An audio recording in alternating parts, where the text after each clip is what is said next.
In the year 8000 BC, a huge spaceship suddenly appears in the sky and begins descending over a tribal community. All the villagers immediately flee in fear except for one guy that can't stop staring at the beam of light coming out of the ship. Later in Egypt in the 1920s, an excavation is taking place at the foot of the pyramids. When an important foreign professor arrives with his daughter Catherine, one of the excavators immediately takes him to see what they found, a series of mysterious cover stones. Meanwhile, Catherine's looking at some smaller artifacts and becomes fascinated by a gold necklace with the Eye of Ra. At that moment, the crowd begins yelling when the excavators hoist up an even bigger object, a giant circular metal ring with a jackal-headed figure buried underneath. Years later in 1994, an older Catherine is in the USA to attend a lecture by Daniel, an expert on ancient Egypt and its languages. He's telling a bunch of academics to consider his theories on how the pyramids were first constructed, but he's only made fun of and everyone leaves before he can finish. Afterward, when Daniel is trying to leave the hotel, Lieutenant Kolsky approaches him and makes him get into a car where Catherine is waiting. She offers Daniel a job without giving him any details, and when Daniel hesitates, she points out that he's been evicted from his apartment. His grants have run out, and this is the chance to prove his theories, so Daniel accepts. Meanwhile, in a peaceful suburb, two officers go looking for Colonel O'Neill, who is currently in his dead child's bedroom. It turns out his kid died while playing with his dad's gun, and O'Neill never moved on. The officers interrupt O'Neill's depression to tell him he's been reactivated. Moments later in Colorado, Daniel and Catherine enter an Air Force base under a mountain. Daniel is taken to a lab where they have the cover stones found in 1928, which Daniel finds very impressive. However, when he sees the translation on the board, he immediately begins fixing all the mistakes. The resulting sentence says 1,000,000 years into the sky is Ra, sun god, sealed and buried for all time in a Stargate. 2 weeks later, Daniel is still working hard on translating the rest of the tablets, yet he still can't find a language that matches the symbols on them. Needing a break, he goes out to grab a drink and finds a guard reading a newspaper with an article about the Orion constellation. The picture inspires Daniel and he grabs the newspaper before running back to the lab, where he grabs a marker and starts filling in the lines between the stars of the constellation.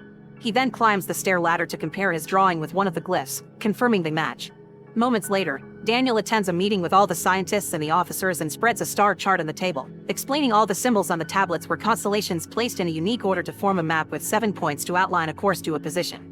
Then he makes a drawing to explain that to find a destination within any three-dimensional space, one needs 6 points to determine the exact location, and the 7th point is the origin, which he indicates with another drawing of 2 humans next to a V symbol. The others point out the symbol isn't on the device, and when Daniel wonders what they mean, the wall goes up to reveal they have the Stargate found in Egypt, which is made from a mineral not found on Earth. In the control room, they activate the Stargate, which begins spinning around. A screen shows close-up images of all the constellation glyphs, and Daniel notices one that looks like a pyramid with a circle above it. He grabs a marker and adds 2 little stick figures next to it, proving his theory right. They immediately program the 7th symbol into the gate and this activates condition red, so they make all the personnel evacuate. Suddenly a shaking starts and the computer monitors go crazy as Earth is marked as the point of origin. The shaking keeps getting worse and suddenly the Stargate activates with a giant vortex streaming outwards front and back, leaving a vertical wall of water. Orders are given to send in a probe, which moves up the ramp and stops in front of the gate to send through an arm. The arm continues to extend, then the probe is pulled through the Stargate. The computer analyzes the information and they discover the probe has locked itself onto a point somewhere in the Kalium galaxy. Daniel checks the map and reveals that's on the other side of the known universe just before they start losing signal and the wormhole shuts down. Sometime later, they analyze the pictures sent back by the probe, which show a room and another Stargate, so they assume both gates are connected. Readings also indicate the planet is an atmospheric match for humans. Daniel looks at the symbols on the other gate and points out they aren't the same as theirs. The officers want to abort the project because to use the other gate they'd have to do a reconnaissance mission, but Daniel tells them he doesn't mind going and doing the work himself. The team begins preparing for the mission, and O'Neill goes to look at the fossil of the jackal-headed man while a superior gives him a secret goal. Meanwhile, Catherine approaches Daniel to gift him her Ra necklace as a token of good luck. Once everyone is ready, the team enters the gate room, where the wormhole is already active. First they send the equipment rover, which easily goes through the vortex. Then the men cross the gate too, amazed by all the lights that surround them as they are teleported across the universe. Suddenly the team finds themselves in a very dark room with the other gate. With the help of a few flares, they inspect the room and make their way out through a corridor, where they discover the building is a replica of the Great Pyramid of Giza and they're in the middle of a desert. Daniel is supposed to realign the Stargate, but he reveals he can't do that yet because he needs an order of alignment. He had assumed this gate would also have tablets, but they aren't there, so they need to find those symbols first. The soldiers get angry with Daniel for getting them stuck here and Kolsky shoves Daniel to the ground, but O'Neill stops him before things escalate. While the team sets up camp, O'Neill goes back into the pyramid and opens a hidden panel on the rover, where he sets a cylindrical device and begins arming it to make a bomb. Once it's done, he adds a timer, pausing when he sees someone approaching. He closes the panel as Kalski announces the camp is ready. Back in the camp, the other soldiers bother Daniel and throw his suitcase out on the dunes for getting them stuck here. Daniel starts the tedious task of picking his stuff up, only pausing to get a snack. While he looks around, he notices some large animal paw prints in the sand and starts to follow them, which takes him to a large creature munching on desert vegetation. The animal has a harness, but there aren't any people around. Daniel approaches the animal and gently pets it, offering his candy. At that moment, O'Neill and the others arrive and tell him to stay away from potential danger, but Daniel tells them the harness indicates it's domesticated. However, the arrival of the soldiers spooks the creature and causes it to start running away, getting its harness entangled with Daniel's feet. As the beast runs, a screaming Daniel is dragged through the hot sand for many miles until he eventually passes out. Moments later, Daniel is woken up when the beast licks his face and the soldiers finally catch up to him, freeing him from the harness. Suddenly they hear some noises and the team walks to the top of the dune to discover some tall rock pillars and lots of people mining them. A boy named Scar notices the soldiers and yells a warning, making all the other people freeze as the team decides to approach them. When the people see Daniel's necklace, they all bow to him.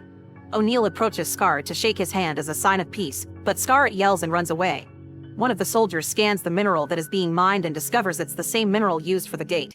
At that moment, Scar comes back bringing the leader Kasuf with him. Kasuf says a few words and bows, but although Daniel recognizes some of the sounds, he can't understand him. Then Kasuf's daughter Shor-Ai and other women offer the team some bowls with a drink.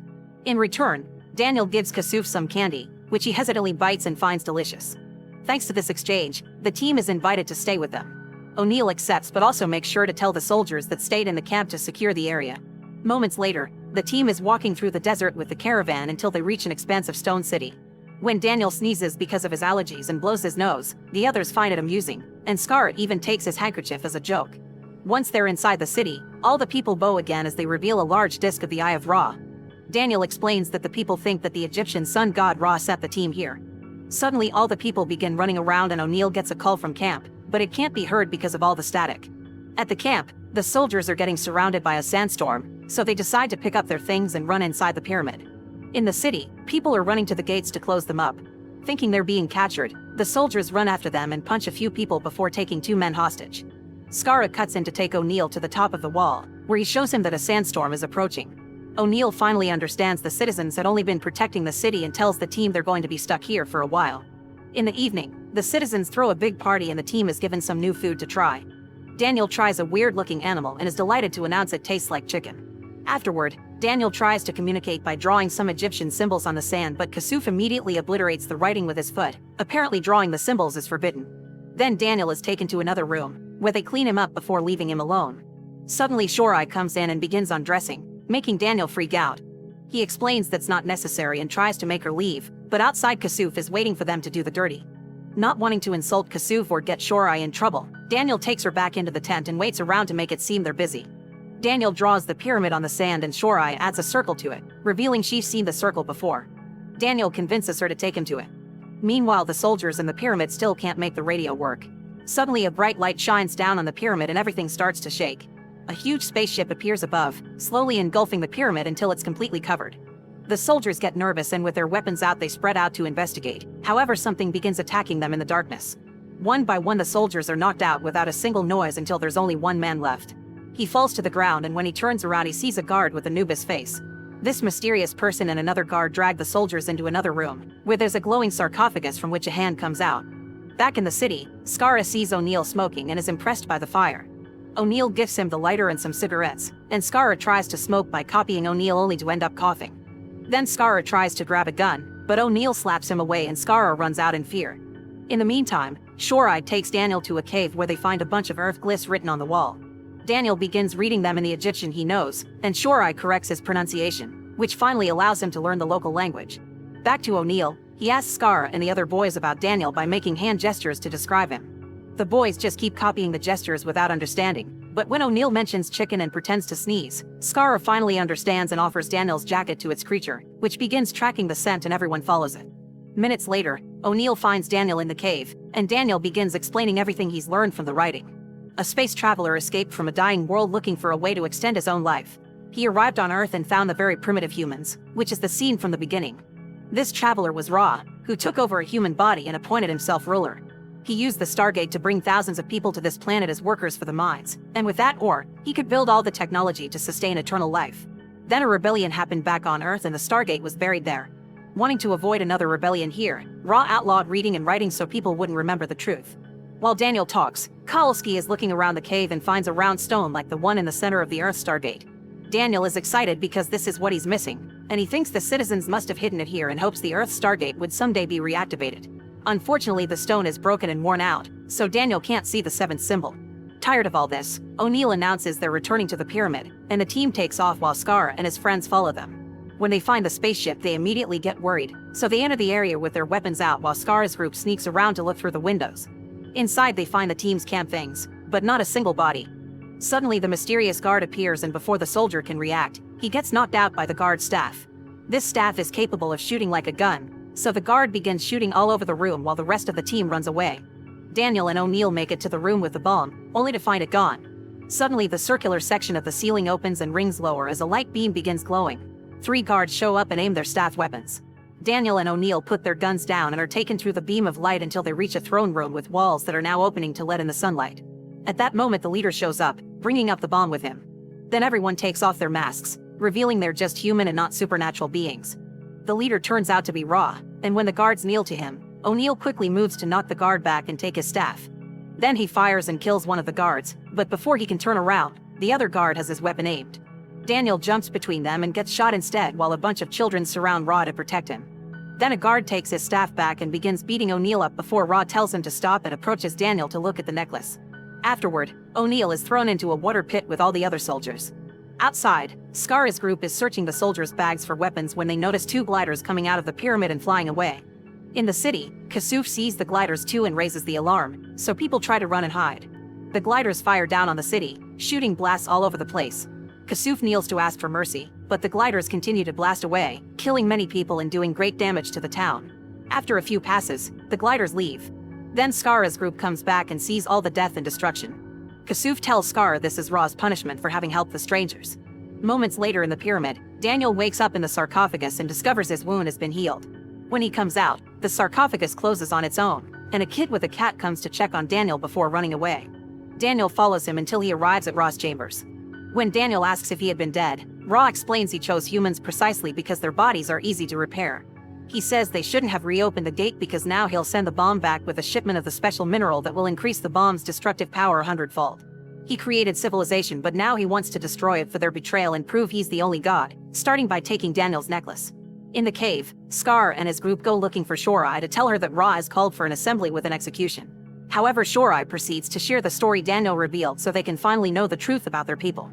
Moments later, all the citizens surround the pyramid for the assembly. Ra and his guards appear wearing their masks and they give Daniel a staff, ordering him to kill the soldiers. At that moment, Shorai, Skara, and the boys mingle in the crowd. Skara uses the lighter to reflect the sunlight and get Daniel's attention, showing him that they've got the soldiers' weapons. Catching on the plan, Daniel pretends he'll kill his friends only to turn around and shoot the throne instead. The boys shoot their weapons too and everyone begins running around in panic as the guards shoot their staffs at them. A few people die in the process, including one of the soldiers, but everyone else gets to escape. However, moments later, the team gets stuck in a sandstorm and Daniel collapses. Luckily, Scar and his friends show up, helping Daniel up before they guide the team out of the storm. Eventually, they reach a cave where everyone is hiding. Scar shows the soldiers the weapons they recovered, and O'Neill wants to take them all back. Kowalski says the boys could help them fight, and this makes O'Neill furious for no reason, so Daniel makes him talk about the bomb. O'Neill explains he had secret orders to track down signs of any possible danger, and if he found any, he had to blow up the Stargate. Daniel tells them about Ra's plan and points out it's Earth's gate that poses the threat and should be shut down, but Daniel still hasn't got the 7th symbol, so they can't do that. O'Neill promises he'll intercept the bomb before it can be set through. Meanwhile, Ra is furious because his guards failed to capture the team, so he puts a special device in his hand and proceeds to use it to kill a guard in a slow and painful way. Back in the cave, Daniel learns that everyone thinks Shorai is his wife. When he asks her about it, Shorai explains he didn't tell anyone that Daniel didn't want her, and to prove her wrong, Daniel kisses her. The next morning, Daniel finds Skara making a drawing of their victory. Seeing the 3 moons, Daniel tries connecting them and realizes this is the symbol for this planet and therefore the point of origin. Now they can go home. Afterward, the group goes to the mines where the citizens are being used as slaves again and shoots a guard, causing Kasuf and his people to panic. Daniel rushes to take the guard's mask off, revealing it's just a tyrant human slaving them and not a god, shocking everyone. In the pyramid, the guards are getting the bomb ready. The team arrives pretending to be slaves carrying war, and once they're inside, They reveal their weapons and open fire. A firefight begins as more people enter the pyramid to help. Some men fall during the fight and one of the guards shoots at the door to seal the entrance, but O'Neill shoots back to kill him. Suddenly gliders leave the pyramid again and attack the people outside, so Kowalski guides them on how to hide and retaliate. They lose a few men in the process, so Kowalski decides to give up as a few guards approach. In his chambers, Ra is furious that he's losing the battle and orders his men to send the bomb to Earth now. At that moment the team reaches the bomb and O'Neill activates it, explaining he'll stay on this side to blow it up after everyone returns to Earth. Suddenly a guard shows up and shoots Shorai, deadly wounding her before Daniel shoots back to kill him. Desperate, Daniel picks her up and takes advantage of the opening ceiling to take her to the sarcophagus, which instantly heals Shorai.